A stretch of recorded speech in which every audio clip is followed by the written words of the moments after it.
أعوذ بالله من الشيطان الرجيم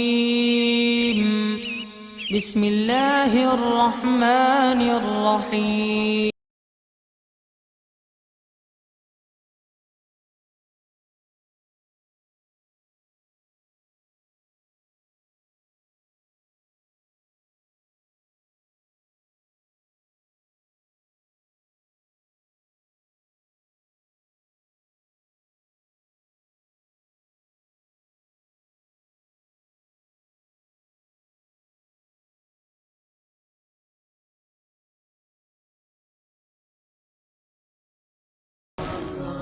होना मुराकबा जिसम नूं बिल्कुल हर ज़ार नूं ढिला छड़ देना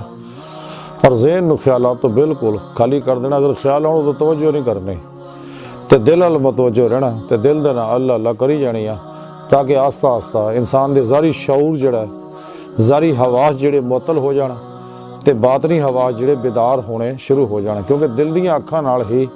अल्लाह सुण दा दीदार हुंदा है। और फिर मुराकबे दे विच रूह इस जिस्म तो अलग हो के कचहरी मुस्तफा सल्लल्लाहु अलैहि वसल्लम जाती है और फिर आप सल्लल्लाहु अलैहि वसल्लम की मदद ना हजूरी खुदा जल्ला शान पा के दीदारे मौला की नेमत हासिल कर दी, जिस मकसद वास्ते अल्लाह सोने नूं पैदा किया। अल मुराकबा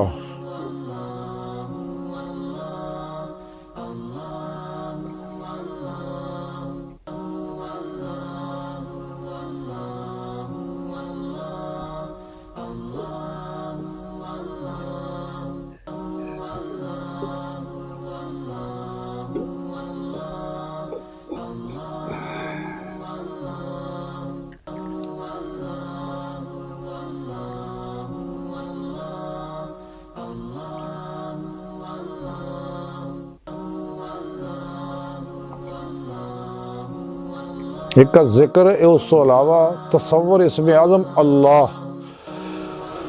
या तसव्वुर इसमें आज़म अल्लाह करके उनके विच महबूब मस्त हो जाना चाहिए, क्योंकि तसव्वुर इसमें आज़म अल्लाह की बारगाह तक ले जाता है और इसमें मुहम्मद सल्लल्लाहु अलैहि वसल्लम का तसव्वुर जो हजूरी खुदा जल्ला शान च लै जाता है।